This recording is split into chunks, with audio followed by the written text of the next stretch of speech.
महाराष्ट्रातच राहून मराठी माणसावरच दादागिरी आणि शिवीगाळ आणि मारहाण झाली आहे। या घटनेचे सगळे पडसाद अधिवेशनामध्ये सुद्धा उमटलेत। अखेर त्या मुजोर एमटीडीसीचा जो अधिकारी होता त्याचं निलंबन करण्यात आलंय। त्याचं नाव अखिलेश शुक्ला आहे। पाहूयात या संदर्भातला हा खास रिपोर्ट।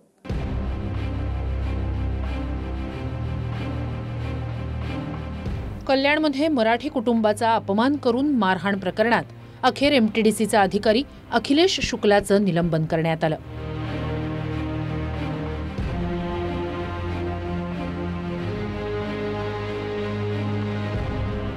गुरुवारी कल्याणच्या योगीधाम परिसरातल्या उच्चभ्रू सोसायटीत किरकोळ कारणावरून मराठी देशमुख कुटुंबाला शिवीगाळ करत रॉडनं मारहाण करण्यात आली।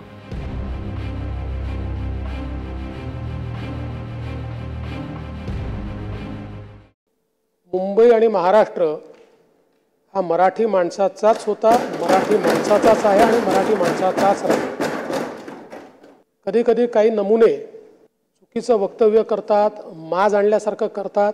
अशा माजोरड्यांचा माज उतरवल्याशिवाय आम्ही राहणार नाही। मराठी माणसाचा आवाज म्हणून या विधान परिषदेच्या माध्यमातून, विधानमंडळाच्या माध्यमातून मी ठणकावून सांगतो की कुठल्याही परिस्थितीमध्ये मराठी माणसावर अन्याय आम्ही होऊ देणार नाही। मारहाणीचा हा व्हिडिओ समोर येताच विधानसभेत विरोधक आक्रमक झाले आणि मराठी माणसाला माज दाखवणाऱ्या अखिलेश शुक्लावर कारवाईची मागणी केली। तुम मराठी गंदे लोग, तुम मच्छी मटन खाते हो, झोपड़पट्टी में रहते हो, तुम मराठी नीच हो, तुम्हारी औकात नहीं है बिल्डिंग में रहने। अध्यक्ष महोदय, मराठी माणसावरती अन्याय दुसरं आणि ते असं म्हणतात, शुक्ला कोण आहेत ते शोधा, ते असं म्हणतात की मी मंत्रालयात कामाला आहे। तुझ्यासारखी 56 मराठी माणसं माझ्यासमोर झाडू मारतात। अध्यक्ष महोदय, हा मराठी माणसाचा अपमान आहे। कोण आहे शुक्ला? आणि लाल दिव्याचे गाडीवरती लाल दिवा लावून फिरतात, कधी येतात कधीही जातात आणि मराठी माणसाची गळचेपी या महाराष्ट्रात होते। अध्यक्ष महोदय, हे कोण आहेत? हे तोती आहेत का? आता नेमकं काय घडलं ते समजून घेऊया। अगरबत्तीची धूप लावण्यावरून वाद सुरू झाला।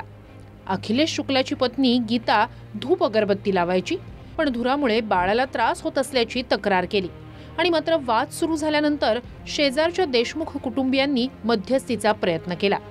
त्यानंतर शुक्लाच्या 10 ते 15 माणसांनी देशमुख बंधूंना लोखंडी रॉडनं मारहाण केली। त्याचवेळी शुक्लाच्या पत्नीनं मराठीवरून अर्वाच्य टिप्पणी करत शिवीगाळ केली। आम्ही जेवत असताना बाहेर भांडणाचा आवाज आला। त्यानंतर आम्ही बघितलं तर 402च्या ज्या काकू आहेत, 3च्या काकू, कळविकट्टे काकू, आणि त्यांचं काहीतरी भांडण चाललं होतं।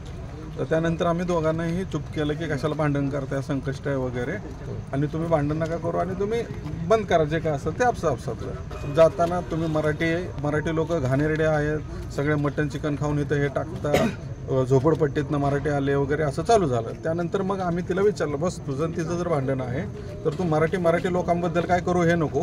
नवरा पण तो बोलायला लागला, भांडायला लागला, मी 2 मिनिटात तुम्हाला सरळ करतो, माझी एवढी पहचान आहे। नंतर त्याच्या हातात काय तर धारदार शस्त्र होतं, त्यांनी सरळ त्याच्या डोक्यात मारलं।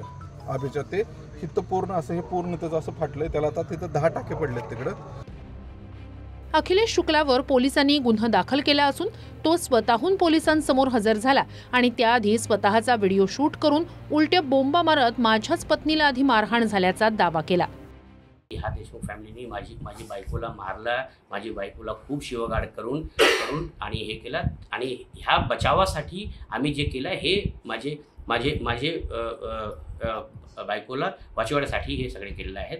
आणि त्याच्यानंतर ह्या लोकांनी हे परप्रांती विषय हे करून ज्याच्यामध्ये काही तथ्य नाही। मराठी माणसाला माज दाखवणाऱ्या अखिलेश शुक्लाचं निलंबन करून त्याला सरकारनं ठिकाण्यावर आणलं, पण मराठी माणसाला मारहाण झाल्यावरून आदित्य ठाकरेंनी सरकारला घेरलं। अनेक वर्ष जे लोक वेगळ्या प्रांतातून असतील, वेगळ्या भाषेचे लोक असतील, आमच्या राज्यात राहत आले, मुंबईत राहत आले, आमचे म्हणून राहिले, मिळून मिसळून राहिलेले आहेत। कधी हा वाद झाला नव्हता व्हेज नॉनव्हेजचा किंवा भाषेचा, पण नेमकं मिंदेंचं राज्य आल्यानंतर आणि नंतर आता भाजपचं राज्य आल्यानंतर हे छाती ठोकपणे आम्हाला कसं सांगू लागले की तुम्ही मराठी लोक घाणात, तुम्ही मटण खाता, तुम्ही मच्छी खाता।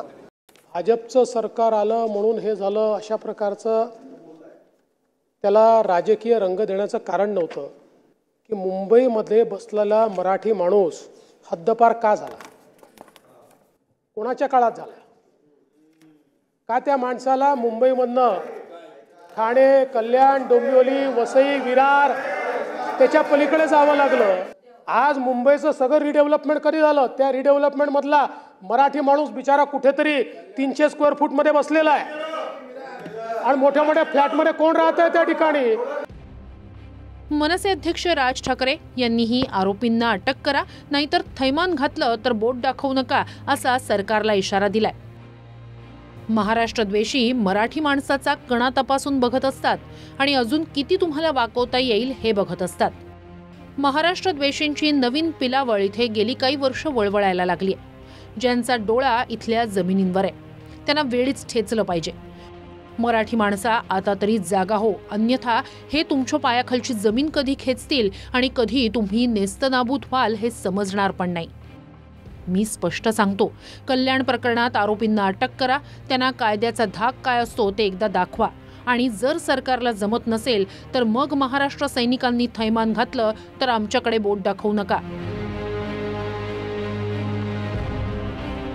महाराष्ट्रात मराठी माणसाचीच अवकात काढण्याची भाषा आणि मारहाण होत असेल तर अशा पिल्लावळांना कायद्यानं ठेचलंच पाहिजे, जेणेकरून पुढे कुणाची मराठी माणसाला डोळे दाखवण्याचीही हिंमत होणार नाही.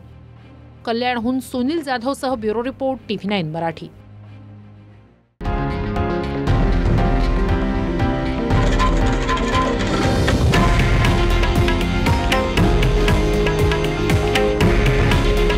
हे आहे देशातील नंबर 1 न्यूज नेटवर्क आणि आपण पाहत आहात TV9 मराठी. काळजी तुमची, हित महाराष्ट्राचं.